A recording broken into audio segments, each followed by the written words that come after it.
think things are going well for you in the hospital? Pretty much.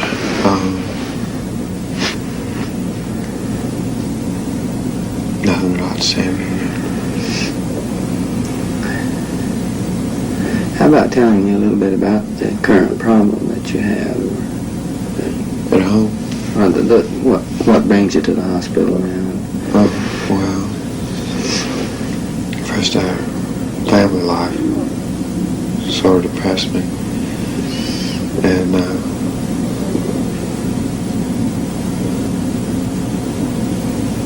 And there's no real place you can start and say this is the reason I'm here.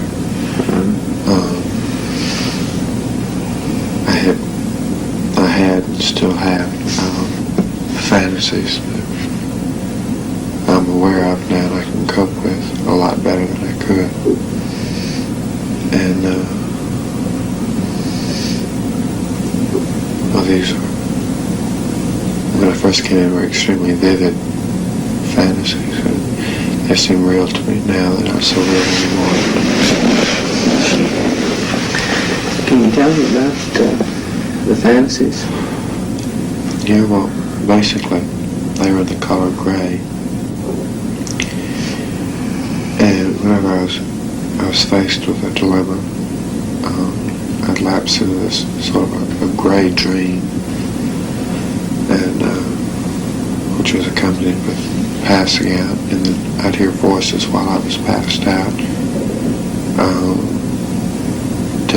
The voices didn't resemble anyone I'd ever known before's voice. And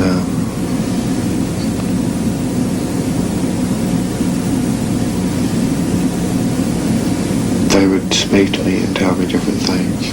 Like, they tell me to keep believing in them.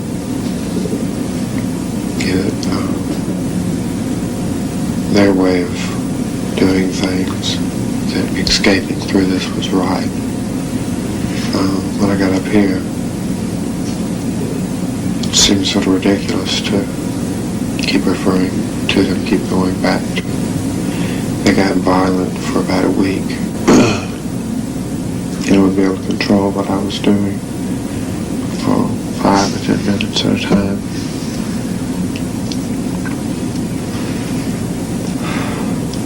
And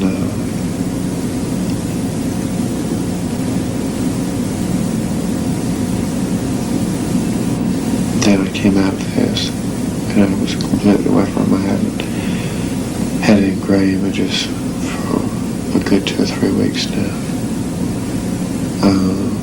Still, basically, my problem is sexual-wise. It's given me a lot of problems, and it's frustrated me a great deal.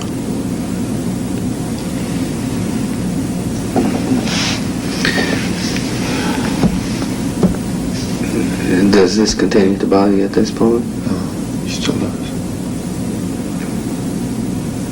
Can you tell me a little bit about it? Well,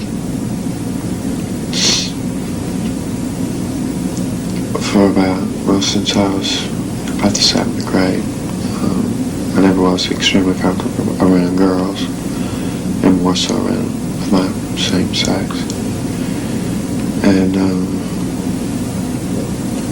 it developed into sort of a bisexual arrangement. And where I was comfortable with both sexes, and I had relations with both sexes. And this still irritated and bothered me a great deal. There was a great amount of guilt involved. And at one time, one of the boys I had relations with decided that he hadn't done so much on his part to provoke the incident. And he went around and told a couple of people about it. And I was branded pretty much as homosexual. And then, well, it seemed like half the school knew about it because I was constantly poked at and irritated. And then I thought the only way out was possibly to leave, just get up as much money as I could and go somewhere. And at this time I didn't think my parents knew about it. He went down to the bus station just before my bus left for New Orleans. My mother came driving up, and one of my friends had called and told her what was going on. And then this seemed even worse than before. My parents should know about it, that they should be faced with the same thing. And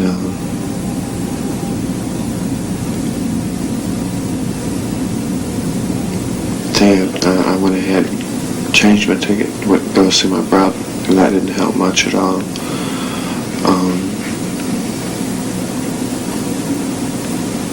Then I came back home finally and missed a great deal of school. But then that's when I first started coming up here as an outpatient, seeing Dr. Chanel. And the difficulties were still there at school, and I just completely broke down one afternoon. I just didn't have any control of myself or what I was thinking. And of course all this was accompanied with suicidal tendencies and so forth that I didn't have any control over.